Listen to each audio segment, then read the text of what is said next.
အားလုံးမင်္ဂလာပါဒီနေ့ကထွေကပေါ့နော်ဒီထွေတို့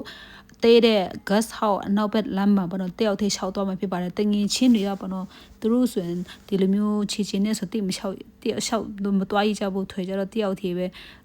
တာ6ချီရပေါ့နော်ဒီဘက်မှာအရန်တာရတယ်ပေါ့ဒီလမ်းဘက်မှာပြီးရင်ဒီဘက်အိမ်တွေအကုန်လုံးကတကားပိတ်ထားကြတယ်လူလမ်းမှာလူတိတ်မရှိဘူးလူအရန်ရှင်းတယ်ပြီးမှဒီမှာလျှောက်သွားဒီမှာအမတယောက်နဲ့တွေ့တယ်အဲ့တော့ဒီအမကိုစကားပြောကြည့်ရပေါ့နော်ဘေကပြန်လာလေလို့မင်းကသူကဈေးဆိုင်မှာဟိုဝဲဦးရှောင်းပြန်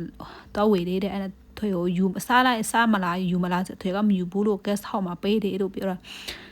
အဲ့နဲ့ခဏနဲ့ထွေကအမတို့အိမ်ကပြန်နားမှာနေသူဟိုရှိအနားမှာအမတို့အိမ်လိုက်ကြည့်ရှင်တယ်ပြောအေးရတယ်ဆိုမှထွေတို့တွားမလို့စဉ်းစားနေတာခဏနဲ့ကြတော့ထွေကထွေးစင်မှာ तू ကပတ်စံနဲ့တောင်းတယ်ပြီးရင်အင်ဂျီတွေပါတောင်းတယ်ဆိုတော့ထွေကပြောအခုဟာထွေကဘာမှပါမလာဘူးလို့ဟိုဒီတိုင်းပဲလမ်း6ထက်လာတာပြောတော့ तू ကအဲ့တော့ထွေကပြောပါတော့အမရဲ့ဖုန်းကိုလို့ပြောတဲ့အချိန်မှာ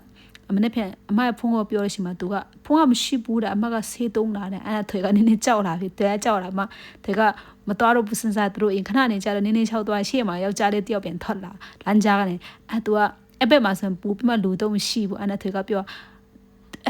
ထွေကနေနေကြောက်တယ်နေအောင်ဆုံးထွေနာမှာကတ်လာတယ်ထွေကပြောထွေကနေနေကြောက်လာမှထွေကတော့ဒီကစကားနေပြောလိုက်ဒီအဖရိကစကားနေပြောလိုက်ထွေအင်းကဒီနာမှာပေးလို့အဲ့နဲ့ထွေကပပညီပြောမှတမတပ်ပုံလေးရိုက်ပါလေရိုက်မှဒီယောက်ျားလေးကိုလေထွေကစကားမြင်ပြောမှထွေကပြန်ပုတ်လိုက်တာအဲ့နဲ့အရှိမတင်ငင်ချင်းလမ်းမြင်ပြန်လိုက်တော့ရှေ့မှာတင်ငင်ချင်းနဲ့တွေ့တယ်တင်ငင်ချင်းနဲ့ကျက်ဝလာဝင်နဲ့ကောတီရတဲ့ဟာမြက်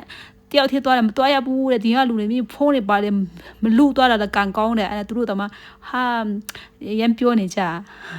နောက်တစ်ခါကျမသွားရတော့အကောင်အလုံးချီးကျူးတင်ပါတယ်